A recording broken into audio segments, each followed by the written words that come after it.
Hey everybody out there, Chris here, and welcome back to another Dark Avenger Comic Book review. Finally, on time, because a dirty little person didn't get his dirty little hands on this camera. However, that dirty little person has his own camera now.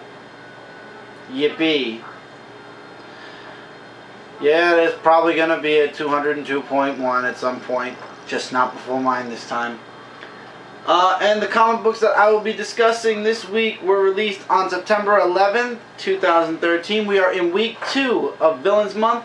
Got one indie book, got a couple of Marvel books, lots of interesting books, a couple of bad, a couple of good, a couple of okay, and a couple of turtles. So let's get into the books this week with the Teenage Mutant Ninja Turtles micro series for the Villains, and this is issue number 6, Hun. Who is Hun? Casey's father. A long time ago, before Casey, well, not before Casey was born, when he was young, his father led the Purple Dragons. Yep, that's Angel's gang. And Shredder abducts him, makes him an offer, says, I'll give you this, which will make you young again, Vigor, give you all your Vigor back, and you can be the leader of the Purple Dragons again. And all he has to do is work for Shredder, like cut his whatever he makes in half. He agrees, and yep, he gets a lot stronger. And basically, it's like a youth kind of potion, I would say, an enhancer. And yeah, he becomes the leader of the Purple Dragons again. He wants to win his son over, and he's at this, I believe it's an Alcoholics Anonymous meeting, and he's explaining how it's been a month since he's been drinking. And he's got this new job, which obviously is him leading the Purple Dragons again. And his life is finally good. He's taking it one day at a time. And he's even trying, he tells Casey, I know I have to prove myself to you. Maybe one day you'll join me in my work. And obviously he means working for the Purple Dragons. I see this leading into some type of a conflict between Casey and his father at some point. Either in City Fall or in the next story arc or story arc after that. And that's going to be an interesting confrontation to see Casey versus his father finally. And his father isn't exactly old and drunk weak anymore. So it's going to be very interesting to see where this goes. Also, you get a bit of an origin of his father in the very beginning of the book. I liked it. It's a fun book. I'm looking forward to seeing what Hun is going to play, what role he's going to play in City Fall, because he's working for Shredder and his son's with the Turtles, so it's all downhill from here. That's it for the indies. Let's go into Marvel. Let's get through these books. I know you guys are waiting for the Villains Month books if you haven't already skipped to that part of this review. Avengers Arena issue number 15. Bloodstone is now a creature of his own nightmare. Why? To stop X-23. And unfortunately, in doing that, he stops X-23, but now nobody can stop him. There's a death in this book. I'm not going to say who dies. You got to read this book to find out, or wait till I review issue 16 where I'll mention who dies. But they die to get Bloodstone back to normal. I say they, but it's only one. Really good artwork. Really good story. You get a little bit into, every book has a little bit of a background on characters. You get a little bit of Nara's background, how she was exiled from Atlantis by Namor. And, yeah. So, there's only 3 issues left until the end of Avengers Arena. Looking forward to seeing them versus Arcade at some point. X-23, I believe, is one bar away from being completely dead, and yeah, we all know that X-23 is going to live though, because if you checked out the solicits for December, she's going to be in the all new X-Men book. Spoiler, sort of, I guess. This was an okay read. I enjoyed it. I feel bad that I dropped this series. I still have to go back and get the first 2 trade paperbacks to fully be up to date with what's going on in Avengers Arena. But Avengers Arena is going to end, like I said, in 3 issues anyway. So, obviously something's going to spin out of this, whether it be Runaways or another Avengers Academy, who knows. but I'm looking forward to it. It's definitely going to be interesting to see. It was already announced by several people at Marvel that there is going to be a Wave 2. Hooray. And it's starting in December with Inhumanity. Yippee. Tons of tie-ins for Inhumanity also. But I know a lot of people are also looking forward to it. I can say a lot of people feel the opposite way I do about Villains Month. The way I feel about Villains Month, some people are feeling towards Inhumanity. Yippee. Final issue, Ultimate Comics The Ultimate, issue number 30. Ultimates disbanded. So it was revealed that Kang is the ultimate Sue Storm from the future. Dark, bleak future where the world is nothing. This is the future. Emptiness. And she wants Reed Richards to fix that. And that's what leads Reed Richards down his dark, sinister path. So it's the Ultimates versus Reed Richards and Kang. Kang wants Reed Richards to give her the gauntlet so she can make things right. Reed insists that he can do it. She says, no, you'll doom us all. And because of all this arguing, we find out what the event is, or the beginning of the event is.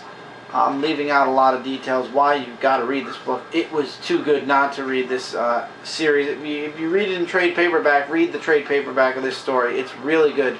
Tony Stark comes back, so that's a plus. So he isn't dead. However, we find out what the event is. Throughout the whole argument, Johnny Storm gets his control over himself back. And he stops Reed. The Infinity Gems go free. And unfortunately shatter. Why? Because the effects of Age of Ultron hits the Ultimate Universe at this very moment. And this is the beginning of the end of the Ultimate Universe. Kang has failed, so she travels even further back in time, but not before warning Sue that if she stays with Ben Grimm, the world is doomed. Her destiny lies with Reed Richards. Reed concedes because he knows that it's over, he's lost, and the Ultimate Universe, because of Tony Stark and the Avengers, is now doomed. We go to present day, and we have Sue, who's visiting Reed, trying to understand what exactly is coming, what the problem is, and that they detected an abnormality in space which had a message. And you get Reed going, what message? And of course, this is connecting to Cataclysm, and that message was hunger. So this is all connecting into hunger, which obviously takes place after Ultimates disassembled, which they did not disassemble, honestly. They are still together. It's just the last issue of the series. Everything's leading into Cataclysm, which begins at the end of October. I believe it's October 30th or the 28th. 30th? I want to give you guys the right date. The date is at the very back. October 23rd, 2013, the second to last Wednesday of next month. Looking forward to that. However, not so excited because it could be the last miniseries of the Ultimate Universe and the last anything from the Ultimate Universe. However, Marvel is notorious for renumbering and renumbering and renumbering, that they could just end the Ultimate Universe to renumber it again. This wouldn't be the first time they did that. They did that with Ultimatum. Who knows if Cataclysm might be the same.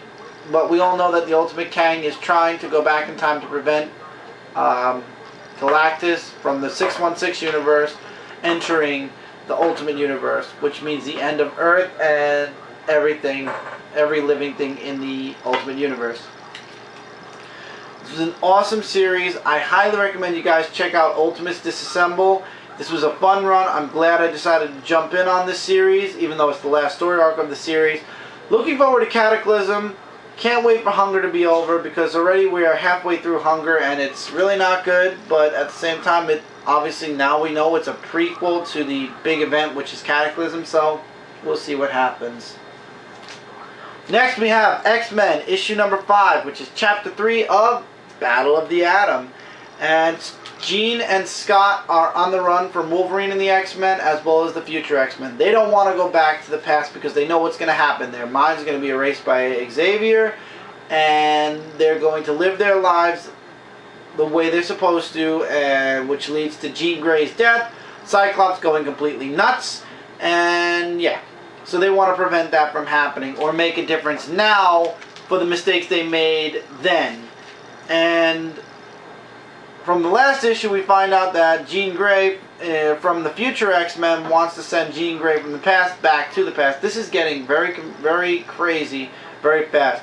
You have the X-Men of the present, the X-Men of the future, and the X-Men from the past. Now, the present and future want to send the past X-Men back to the past to erase their future, which is a dark, bleak future. And in doing so, changes the future of the present-day X-Men. But didn't we have in Wolverine and the X-Men a show for the future where things look pretty good for the X-Men in the future? I don't know. But anyway, you get to see Jean and Scott's love interest kind of rekindle and start to develop. Thank you, Lord. At least that's not changing. And I guess Jean forgot all about Beast, but that's beside the point. Finally, the X-Men do catch up to Jean and Scott. Jean takes down her psychic shield on them to make to send out a call to people that could help them, which I don't think they will. And they find them. There's a bit of a fight. Kitty Pryde and Rachel Grey actually, I don't want to say join their side, but they understand why the past X-Men want to stay in the present, and they deserve to stay if they want to stay. And you have Jean Grey that's kind of like scolding everybody from the future and the present day X-Men. And then she gets to Wolverine. I was watching Cat's review and I found this hilarious too. When she gets to Wolverine, she's like, "And you, Wolverine?" He's like, "Me what?" And he gives that face like, "What did I do?" I'm sorry, but for some reason, Jean Grey scolding the present day adult X-Men is hilarious. And Wolverine is just hilarious. It's definitely not the X-Men from the 90s. So, Jean and Scott escape again and end up on Utopia. Why? They're meeting the people that Jean Grey reached out to. And who were they? Obviously, everybody should know, because next week in Uncanny X-Men 12, the story continues. So, of course, Jean contacted the Uncanny X-Men. But, however, if you guys remember, Cyclops in the present was the one that was saying that Hank and everybody in Wolverine school should send the past students back to the past. So, I don't think they're going to get that much help from the Uncanny X-Men. I could be wrong, I could be right, we'll find out next week. I like how this series, if you're looking first of all for a good event that's going on in Marvel right now, Battle of the Atom, it's in its third part already. It's awesome. There's no tie-ins. It's just going through all the X-Men books, nothing else. There's no little 3-part miniseries that are coming out of it. There's no connection to other Avenger, X-Men, or whatever books. It's just X-Men, Uncanny X-Men, Wolverine and the X-Men, and there's a 2-part Battle of the Atom. An all-new X-Men. That's it. It's 10 parts. The first 2 parts came out last week. The third part is this week. And every week from here on, all the way through till the end of October, is another issue. Straightforward. It's like watching a sitcom, and that's why I like it. Because it's 1 issue a week. We're done in October, and the event's over. And we just go into the ramifications in November and December, and that's it. Perfect event. Done right, in my opinion. Infinity, you got books that have little to no connection or just make mention. Like in Thunderbolts, Punisher says, "Hey, the Avengers are going to space." Thus, it's an Infinity connection? Okay, whatever. But anyway, this series is well contained, well done. I'm enjoying it. I can't wait for the next issue already. It's like watching, like I said, a TV show that's only going to be on for 10 weeks. And this is definitely a TV show that I'm going to be sticking with all the way through until its final episode. And then we'll see what books I pick up after that. As I was just saying, an Infinity tie-in, but not, well, yeah, in this case it is. Mighty Avengers, issue number 1. I originally was not going to get this, especially with how the next couple of issues look. Give me a second. The next couple of issues, but it has Luke Cage, and I loved Luke Cage's leadership in the new Avenger book. So I said, why not? If Luke Cage is going to lead this team, it's going to be good. So here we go. Spinning out from the events of the last issue of New Avengers, Luke Cage has reopened Heroes for Hire. Himself, White Tiger, and Power Man are a part of Heroes for Hire. And Superior Spider-Man shows up while they're on a job. And, of course, it's Doc Ock, and he's a jerk, and he makes a speech, and White Tiger agrees with him and leaves Heroes for Hire. So now it's just Power Man and Luke Cage, who is kind of doubting the whole Heroes for Hire thing anyway. You get a moment with Spectrum, and we also find out that there is a hidden character whom we don't know about at this time. I guess the reveal will be in a future issue of Mighty Avengers. But there is a moment where Luke Cage and Power Man are having a conversation, and Luke Cage is even kind of giving up on the Heroes for Hire thing, and he's talking about the Avengers. And Power Man takes it the wrong way. He's like, go back to your Avengers, go back to Tony Stark, go off to Mars or whatever. Maybe I'll start my own Avengers team. And that's actually what he was getting at. He wanted to start his own Avenger team. And then the connection to Infinity. What's her name? I want to make sure I say it right. Proxima Midnight shows up because Thanos knows all the Avengers are off-world. And they attack. And Spectrum, Superior Spider-Man, Power Man, Luke Cage, and some guy called Spider-Hero, yeah, that's right, Spider-Hero, shows up to answer the threat. And, of course, Spider-Man's like, take that off right now, this is an outrage, cease and desist. And I want to know, if the Avengers, well, obviously they don't like Spider-Man so much because Spider-Man ended up staying on Earth while the Avengers go off having their battle in space. So I guess Spider-Man's status on the regular Avengers team is slowly but surely declining.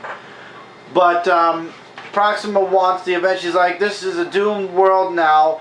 Earth without Avengers. In other words, there are no Avengers here, so you guys are doomed. And Luke Cage is like, oh, that's how it's going to be, huh? You want Avengers, lady? Take a good look. We're the Avengers.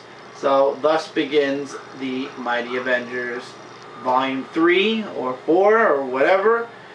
But, yeah, it looks very interesting. Now, I was going into this hoping to not like it, or expecting, not hoping, expecting. You never go into a series hoping you're going to not like it. I was expecting not to like it. The only reason I bought this was because of Luke Cage. So I was going into this saying, I'm not going to like the supporting characters. I don't like the Superior Spider-Man, as is already. I don't think Luke Cage could carry a whole series for me, especially because it's an Avengers book, and I've dropped nearly every single Avengers book there is out there right now. Literally, I have nothing left. I'm probably going to end up dropping the new Avengers soon, too, because of what's going to be going on in December. But beside the point, this book surprised me. There were parts that were okay in the beginning. It is Greg Land's art, once again, and you guys know how Greg Land makes everybody look like everybody else. But in the end, though, this looks interesting, and especially the way it ended, I want to know what happens next. So I'm going to give this series a try all the way through till the end of the first story arc. At the end of the first story arc, I will determine whether I'm keeping Mighty Avengers or dropping Mighty Avengers. I know that the Mighty Avengers in December are going to connect to Inhumanity, but then again, what Avengers, X-Men, or Space Book, or whatever isn't going to be connected to Inhumanity anyway? At some point in one of my books that I'm getting in December from Marvel, I'm going to have an Inhumanity tie-in, unfortunately. So why not go through Mighty Avengers and determine whether I'm going to keep it or not after the Inhumanity tie-in. So we'll see. Definitely something I would say to give a check out. However, remember, it is Greg Land's art. And by now I'm sure we're not even halfway through this part. So I'm going to start DC, and then we will cut out and come back and conclude DC, because there's a lot of books. We have a whopping 13 Villains Month, what are they called? One-shot issues, Spotlight issues, thank you, Spotlight issues. And we have one digital first book, really quick, Smallville Season 11, issue number 17. After this story arc, the Smallville books are going to be going into, instead of it saying Smallville Season 11, issue 17, it's going to say Smallville Season 11. The first miniseries is going to be called Alien Part 1 of 4. So they're going to be mini-seriesing it off. Which is fine by me as long as they keep doing these Smallville books. What do I care if it has a number 18, 20, or part 1 of 4 or 3 of 4 of a miniseries. As long as we still get the stories we like from Smallville, a continuation of Smallville in some shape or form. I don't care what you title it. Although I don't see why you're going to do that, because you're going to keep doing Smallville. You should just keep the numbering going, but besides, whatever. So Wonder Woman is... we find out why Wonder Woman is in the United States, or off Themyscira. The artwork changes a bit in between, but Superman reveals himself to Wonder Woman, wanting to know why she's there, and she's looking for her mother. And there was a some type of a cathedral, and there's a wizard involved, and we don't know who the wizard is at this time. You have Director Bones in there. You have Director Bones, who wants to take Wonder Woman in. There's just a lot going on. Steve Trevor, for the first time, sees Wonder Woman after about 10 or 15 years. Or 20 years, maybe. And I agree with Kat once again. Steve Trevor looks a whole lot like Green Arrow. Can't tell the difference. I don't even know if Green Arrow's in this issue. Lois Lane is in this issue, however. And basically, Bones wants Wonder Woman to surrender and be brought into custody. Superman shows up to try to save the day and stop him from taking Wonder Woman in. But she's given an offer involving her mother. And she turns herself in. They take her to her mother. And that's basically where it ends. She turns herself in as long as she gets to find her mother. And that's basically where it ends, to be continued. Really good artwork. Definitely want to show a couple of pages of the artwork. Looking forward to the next issue, actually. This is definitely shaping up to be a very interesting intro to Wonder Woman in the Smallville U. I'm sure by the end of this series we're going to be seeing the classic Wonder Woman, or a classic-esque Wonder Woman costume on Wonder Woman, instead of this white and black costume that she's wearing right now. I enjoyed it. If you are a fan of Smallville, you will enjoy this. If you have no idea about Smallville or the premise of the show, or if you've never watched an episode even, I would definitely recommend you watch the 10 seasons first, come back to this later. I mean, it doesn't take a rocket scientist to figure out what happens from Smallville to when Clark becomes Superman, but at the same time there are references to episodes in every issue. In every issue there's one panel that has a flashback to a previous episode in Smallville. But I would definitely recommend you watch the series first. It gives season 11 more of a beefed out meaning than if you just buy this comic series, season 11, and just started from season 11. It's kind of like jumping in on a TV series years later. You don't do that, because then you missed out on the first however many years worth of the TV series. And that's actually why I stopped watching Supernatural. I missed season 4, and we're at season 8 now. But enough about TV. We are now officially in Villains Month. And we're starting with the shitty books. Court of Owls. Batman and Robin 23.2.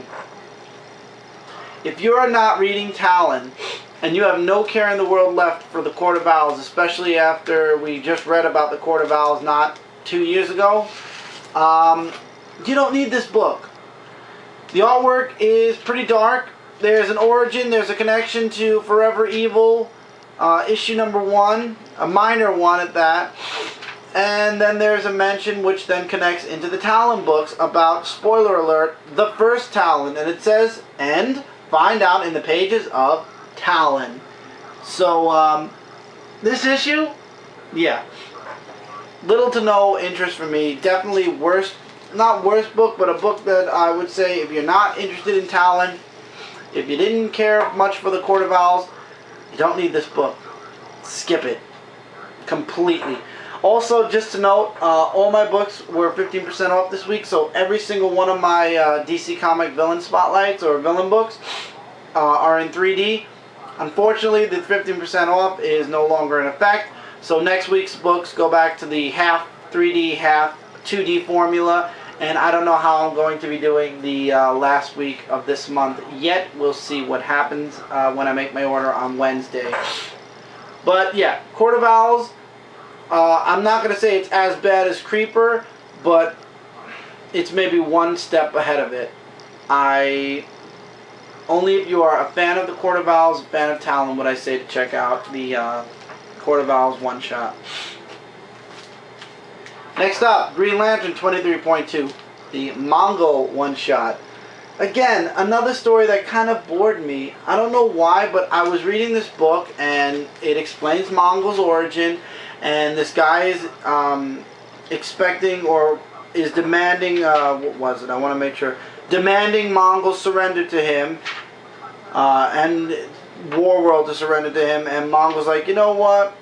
I would have left your planet alone, but because you did this, I'm going to destroy your planet, enslave your people, use whichever people are not useful to me as organs or for scientific purposes, and you are going to be a new trophy for me, which is basically, it said it was a very bloody and gruesome issue.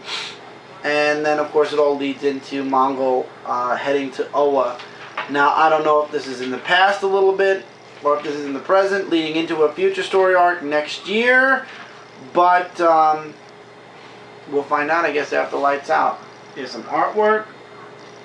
I don't know, I guess I was expecting a little bit more from Mongul, and I don't know, I just didn't feel this book as much as I wanted to, as much as I was hoping to, because I liked Mongul from the 90s. I really enjoyed reading his series, his cameo appearances, especially in The Death of Superman, and then when Kyle Rayner took over as Green Lantern. I don't know. I guess it just takes some getting used to it. It is the new 52 now, so if you're interested, I would definitely say check it out. If not, definitely not something you have to read. Again, agreeing with Kat. Teen Titans 23.1, Trigon, issue number 1. If you are not a fan of Trigon, if you don't give two damns about Trigon, you don't need this issue. All it is an origin story told through Raven's mother's eyes. Like, the word boxes are basically dialogue from Raven's mom, and it ends with Raven's mom saying, you have to destroy Trigon. So it shows his origin, how he became all-powerful and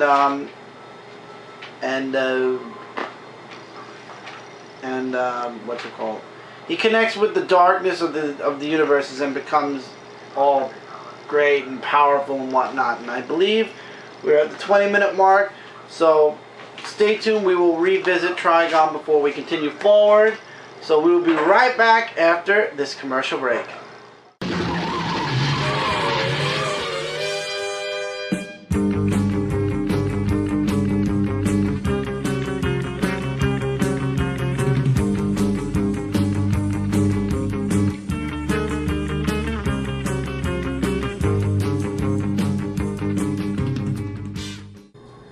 Hey everybody, and welcome back to this week's Dark Avenger Comic Book Review. Apologies for the change in quality, or I don't know if visually things look a little different, but my camera decided that the battery wanted to quit, so we are now using a different camera.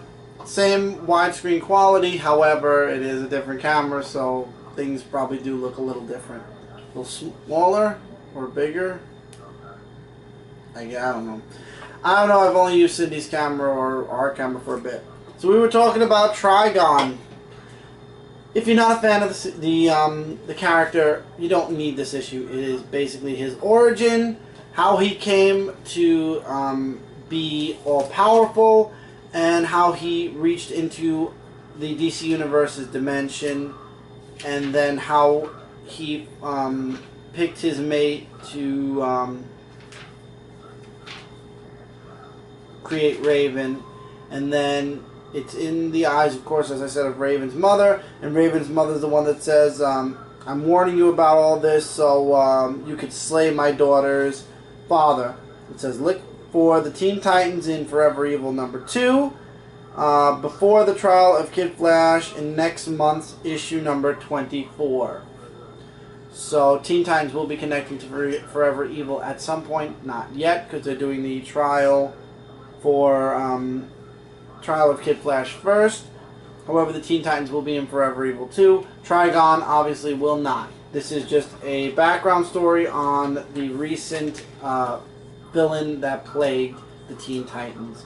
Not something you have to read unless you want to. Straight up origin. This character has no tie-in, nor does Mongul, nor does the Court of Owls, to Forever Evil or anything of that nature. At least not at this time.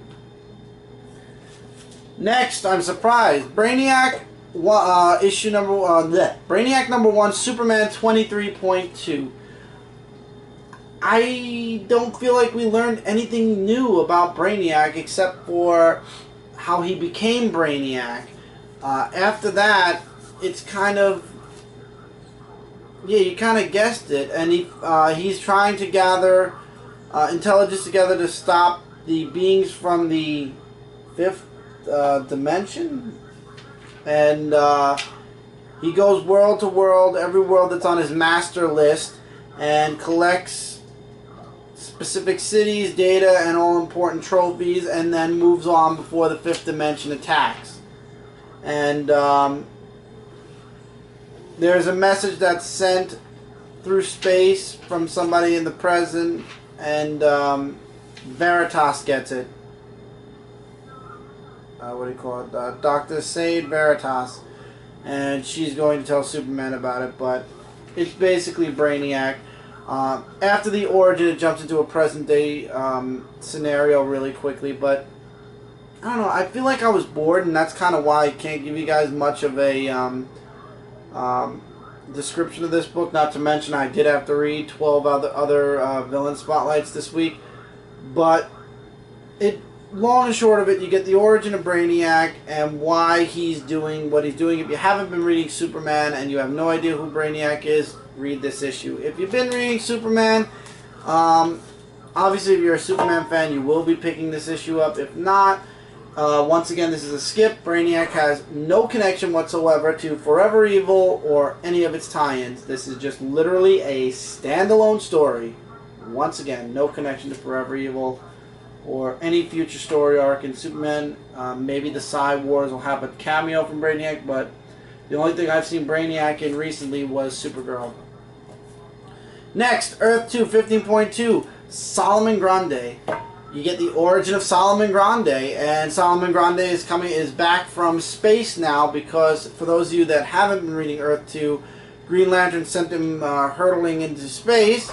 Apparently he found his way back to Earth, and everything he touches rots. And that's really the long story and short story of it all.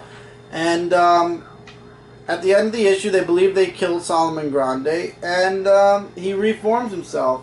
And I love how he does, born on a Monday. And that's really it. It's an origin, and Soloman Grundy is back on Earth 2.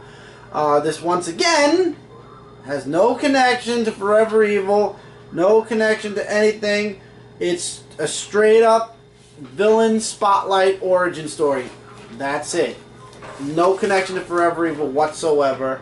Maybe a future story arc in Earth 2, but for right now, not a connection at all to Forever Evil. This, however, does have a connection to Forever Evil. Justice League of America Killer Frost 1. This is Justice League of America issue 7.2. The origin of Killer Frost, why she is attracted to Firestorm, and why she continues to fight Firestorm. All that's revealed here. It all connects to Hive. She's a scientist for Star Labs. She gets a machine to work. Hive tries to eliminate her, and she becomes Killer Frost. Who didn't see that coming? And basically she hungers for body warmth. And she goes into a fight with Firestorm. Firestorm blasts her with a bunch of heat, and she turns back to normal. But then goes right back to being ice. And then we jump into present day, where It's the crime syndicate saying the Justice League is dead, the world is ours, and she kind of goes into a depression because without Firestorm, there's no hope of her ever being normal again. And she's praying that Firestorm's okay. So instead of getting a fully evil Killer Frost this time, we have a Killer Frost who just wants to go back to being normal. And that's it. So yes, she is a villain to Firestorm, but she just wants to be normal again. She wants to be able to feel warmth again. She wants to just get back to her normal life. That's interesting. And once again, we will be seeing Killer Frost. I do like when a book connects it to something else at the end of the book, it actually says it. We will continue to see Killer Frost in Forever Evil, I believe. Because now I don't see it. I thought it said that it had some type of a connection to Forever Evil, but this is it. So I guess another Spotlight book, but this time the book takes place during Forever Evil a bit also, the first issue of Forever Evil. I enjoyed it. Definitely something I would say if you're interested in the character. Really nice, and the cover is absolutely spectacular in 3D. I don't know if you guys can see it on the camera, but... Next, Kev didn't like this book this week. I'm surprised. Justice League 23.2 Lobo 1. It's very hard to do this because it's a Spotlight name and then the regular. So you think you know Lobo. You believe this is Lobo? This is the Lobo of the pre-New 52. Ladies and gentlemen, DC has reintroduced Lobo as this guy right here. Yeah. Pretty boy. Not this big old biker, hairy chest, huge muscles, chain, swinging guy, you know, that we all know and come to hate and love. This guy is basically this is what I don't understand. It has, Lobo has his regular personality, except he has a new look now. And, he takes this mission for information about what we don't know what we don't find out at least until the end of the book. He has to take some cargo, which turns out to be human or alien trafficking, which he does take anyway because he wants his information. And what is his information? And of course, along the way, you get a little bit of inside of his head where the dialogue feels like Lobo to me. Maybe I haven't read. I don't really read that much Lobo. The only Lobo I've ever read is when he had a collision course with Superman. Whenever it was Superman versus Lobo, I read it, and it was good. So what was the information Lobo wanted? The whereabouts of his copycat, which is the Lobo we believed up until this point was the real Lobo. But he's not the real Lobo, it's this guy. And this guy is a very cold... I don't know, I think Twilight when I see this guy for some reason. I don't know. It's like they traded in the biker guy for the mercenary business suit, kind of mixed between... what's the name of that game that everybody plays? Brotherhood. Assassin's Creed kind of field character. Do I hate it? No. I found the issue very interesting, and it definitely introduces a newer Lobo to the DC universe. And the reason why I have it so high up in my review is because I actually would like to see this Lobo versus the real Lobo. And it would be funny if the copy... See, everybody's all huffed up and upset and pissed off that this isn't the real Lobo. Think about it. If this Lobo manages to kill the real Lobo, doesn't he actually become the real Lobo then? So I'm looking forward to the meeting between this Lobo and the real one. Whoever dies is no longer Lobo. Whether he's copying it or not, who cares? They could have done this in the pre-New 52 universe. But if this Lobo kills the other Lobo, then he is Lobo. He's the last Lobo. If I keep saying Lobo, I'm going to go nuts, so I'm moving on. Definitely something to read. If you're not a Superman fan, once again, this is definitely not a book for you. This is Action Comics 23.2 Zod one-shot. It delves into Zod's past from when he's a kid all the way through to when he becomes a general for Krypton. And he actually leads Krypton's armies against the, what were they called? The Char. And there's this great war between Krypton and the Char all the way up until the very end, where Jor-El discovers that, spoiler alert, really it's not a spoiler alert because we all know Zod's in the Phantom Zone for some crime, Zod has treasoned. He's a traitor to Krypton. He basically manifested the whole war. The creatures that attacked Krypton way back in the beginning were not creatures of the Char. They were creatures that were stolen from DNA samples in Zor-El's lab, that Zod stole from Zor-El's lab, to begin this war, which was basically fake. He stole a hybrid creature from genetic material stolen from Zor-El's lab. This war, this terrible war, has taken hundreds of thousands of lives, was based on a lie. Basically, Zod just wanted a war. He just wanted to fight. And because of that, it's considered treason, and he gets banished to the Phantom Zone, where he actually sees, years later, Superman on Earth. And Jor-El is the one that imprisoned him, that caught him, so obviously Zod is going to want some revenge against the son of Jor-El. Looking forward to when Zod shows up. I believe Zod will be showing up in Superman, Batman, or Batman, Superman at some point. Or was it Batman, Wonder Woman? One of the Superman team-up books. Once again, not connected at all to Forever Evil. It is literally just a spotlight book. Nothing more, nothing less. A spotlight on a supervillain of Superman's. Definitely enjoyed reading it, though. If you're not a Superman fan, you're not going to find interest in Zod. But especially because we're in the New 52, I definitely wanted to see where Zod's origin was going to change, or where they were going to go with Zod's character. Next, Batman 23.2, Riddler's one-shot. A little bit of a connection to Zero Year, a little bit of connection to present day. So, Riddler goes back a couple of years ago where he's playing solitaire in jail, and this guard actually takes his cards away. And then we go into present day where the crime syndicate basically freed everybody from everywhere. And Riddler goes after the guard that did that to him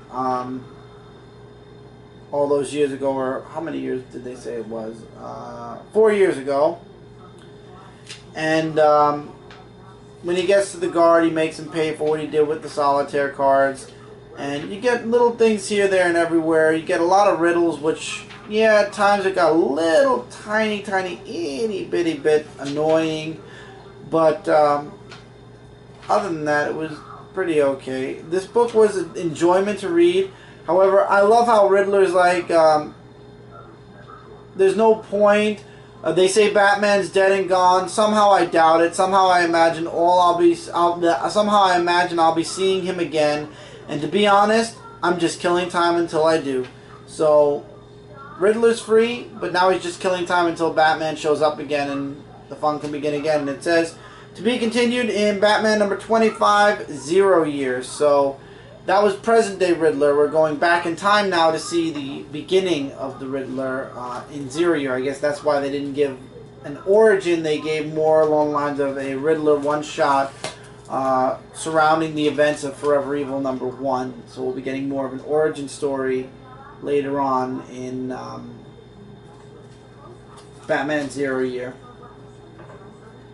Next we have Mr. Freeze with an awesome 3D cover, which is Batman the Dark Knight, issue 23.2. Mr. Freeze finds out, or we find out as the readers, that his father left him and his mother when he was just a boy, and he found out in the present that his father remarried, had 2 kids, and was living happily, with his family, with his new family. So Mr. Freeze wanted to reach out to his father because he has, he wants to reconnect the family. He wants to keep the family together, and the doctor says, nah, you're suffering from obsessive love disorder. And he's like, that's not even a disorder, that's a theory. And that was in the past. Now we're in the present. The guy says, you know what, write some letters with some crayons and paper, and I'll see what I can do to mail them out. And he's like, I think I'll kill you if you're lying. And you guys already guessed it. The guy was lying, and in the most gruesome way possible, Mr. Freeze kept true to his word.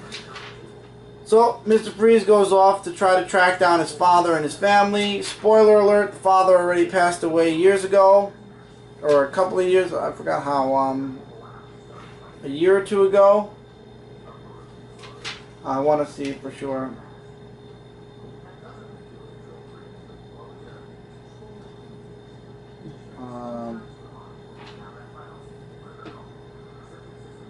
But anyway, Mr. Freeze takes over his father's family, and that's basically where it's left off. This has no connection to to Forever Evil, really. It just takes place where the villains at Arkham Asylum were released. Other than that, I have no idea if Mr. Freeze will be showing up during Forever Evil. I'm pretty sure he will, because he was in bits and pieces of Forever Evil #1.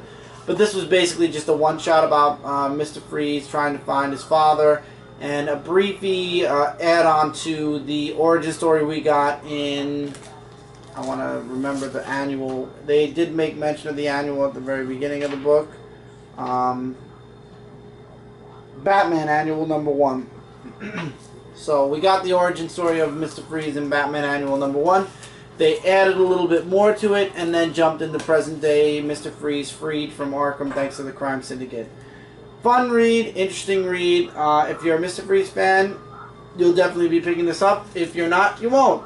Is it just me, or do a bulk of the books from DC's Villains Month so far feel like they're Batman books? Just me. Maybe I'm wrong. I don't know. Aquaman 23.1, Black Manta #1. This book everybody should read. This is a huge connection to Forever Evil, and you can see the connection as the book goes along. Black Manta is freed from Belle Reve right after Amanda Waller tries to enlist him into Suicide Squad. She's about to break a deal with Black Manta to put him in the Suicide Squad, and then the crime syndicate attacks Belle Reve and frees all the prisoners. You also get a little cameo from Ocean Master, which obviously is teasing the Ocean Master one-shot, which is coming out the last week of this month. Black Manta goes off to where the meeting is being held with the crime syndicate. He gets Aquaman's trident, as we all saw in Forever Evil issue #1, and all meaning to his being is now complete. Aquaman is dead. So basically, his mission is over. And he goes to his father's grave and he's like, Dad, it's over. And then you see Ultraman going off into space, pushing the sun, you know, the moon in front of the sun. And we all know what happens when you block out, when you move the moon. The moon controls tidal waves. And, well, the tidal current changes. And Black Manta sees his father like the wave breaks into the ground. You see Black Manta looking at his father's coffin. His father just gets pushed away into the ocean, never to be seen again. And Black Manta all of a sudden has new meaning in life. And it says right at the end, Black Manta's war against the crime syndicate unfolds in Forever Evil. So it's safe to assume that Black Manta will be joining Lex Luthor or starting his own team to go up against the crime syndicate. So he has a new target now that Aquaman's dead. The crime syndicate. This is a good story. I left out a lot of key points for a reason. Definitely something you want to read this week. Pick up Black Manta. If you have to pick up a couple of books this week from Villains Month, this is definitely something that should be in your buy pile, and if at all possible, in 3D, because the cover is freaking awesome. Another book that is a definite must-have from this week is Batman Detective Comics number 23.2, Harley Quinn, issue number 1. The origin of Harley Quinn is here. Her first kiss with Joker is here. There are a lot of tip of the hats to a lot of Harley Quinn past moments, both from the animated series and just past story arcs. For example, here we got Oh Mr. J, you know, just how to treat a girl. That's something from the animated series. But you get how she was a what do you call it? A psychiatrist working in the ward, and then she decides that there's always a barrier between the doctors and the patients. So she wanted to break the barrier by becoming one of the inmates, or playing the role as one of the inmates, and that's where her and Joker kind of met for the first time, before finally the Joker kind of whisked her away, and her life changed forever, etc., etc. We jump back into present day, and Joker's gone. We don't know where Joker is. However, the crime syndicate has freed everybody. Suicide Squad is now done. So Harley continues to basically wreak havoc. Why? Because she wants to get Joker's attention. And no matter what, as Deadshot says at the end of the issue, Joker doesn't care. And basically Deadshot tries to re-enlist Harley into the Suicide Squad. And her story continues in Suicide Squad issue number 24. So we'll be seeing Harley Quinn in Suicide Squad, which connects to Forever Evil. And then Harley Quinn's getting her own series starting in December anyway. Issue 0, however, is in November. So we get one issue of Harley Quinn in Suicide Squad next month, and then Harley Quinn gets her ongoing series beginning in November. Also in this book, we get the origin of the costume that she wears. So for those of you that are actually interested, it's kind of interesting how each piece of her costume comes from a different person. So I really enjoyed this. Left out, like I said, a lot of interesting stuff, because you guys definitely want to read this book. This book, Black Manta, and the book I'm about to show you guys are the 3 books that you guys should absolutely pick up this week. And the last book, Book of the Week from Villains Month this week, Flash, issue 23.2, Reverse Flash, issue number 1. How did Daniel West become the Reverse Flash? Why is he the Reverse Flash, and what does he want to go back in time to fix? Obviously, it doesn't mean an event at all. Spoiler alerts here. Daniel West becomes Reverse Flash during the issues 13 through 17, where the guerrillas attack Central City and the rogues save the people. He escapes through the Speed Force, or through a connecting part of the Speed Force, or the monorail. I don't know. He was talking about the monorail and everything. Basically, all the metal around his body fuses to him, and that's where we get the new costume. But it all becomes a part of him because it's all connected to the Speed Force. So the Speed Force kind of connected or fused Daniel with the monorail, basically, and he became the Reverse Flash. So he had gained the ability to reverse time, but at the same time he is forever bonded now to the monorail as well as the Speed Force. And why does he want to go back in time? He wants to kill, we haven't seen this before, his father, who is an over-abusive father, and try to gain his sister back, because he lost his sister because he ran away from home years ago because of his father. And it actually leads into the ending of Flash 23 and the beginning of Flash 24. Reverse Flash will not be a part of Forever Evil. However, we will be seeing the Reverse Flash in the final part of his story arc in Flash issue 24 that comes out next month. So this is another book that is not directly connected to Forever Evil. However, this is an origin you guys do not want to miss out on. There are points from issue number 0 where Flash actually catches Iris's brother, who was performing a robbery, and he goes away to jail. He gets out of jail, and then the Gorilla City thing happened in Flash, and then he finally he tries to fight off the rogues, runs away, gets caught by the Speed Force, and is sent back to Earth, and now is forever fused to the monorail, which was fused to the Speed Force, which made him become the Reverse Flash. That's the long and short of it. There's a lot of other stuff I left out, though, for a reason. Flash is not in this issue. However, this was the best one-shot this week, followed closely behind by Harley Quinn and Black Manta. I really enjoyed Reverse Flash. Highly recommend you guys get this in 3D if you can, because this is a really, really, really nice cover in 3D.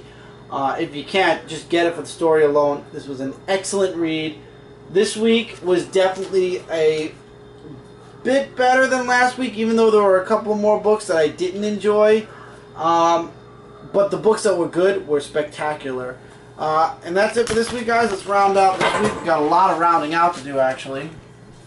We have Reverse Flash, definite must read, as well as Harley Quinn and Black Manta.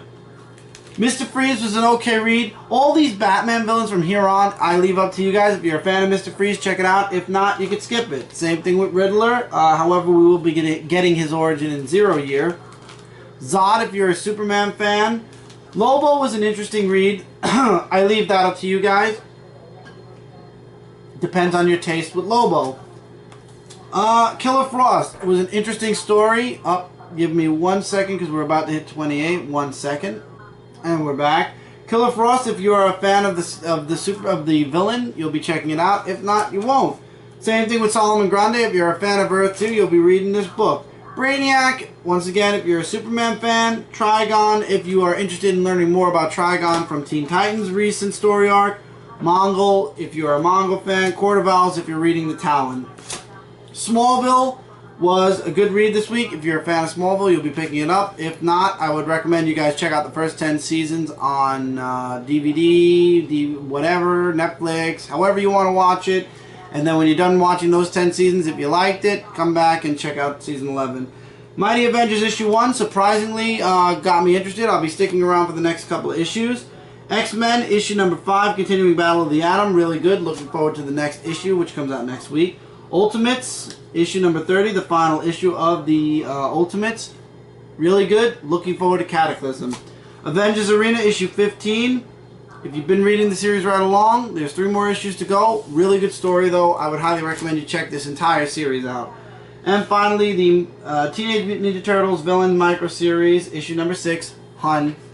If you are reading the Turtles, which you should be, because I highly recommend that series, you'll be checking this book out. It was really good.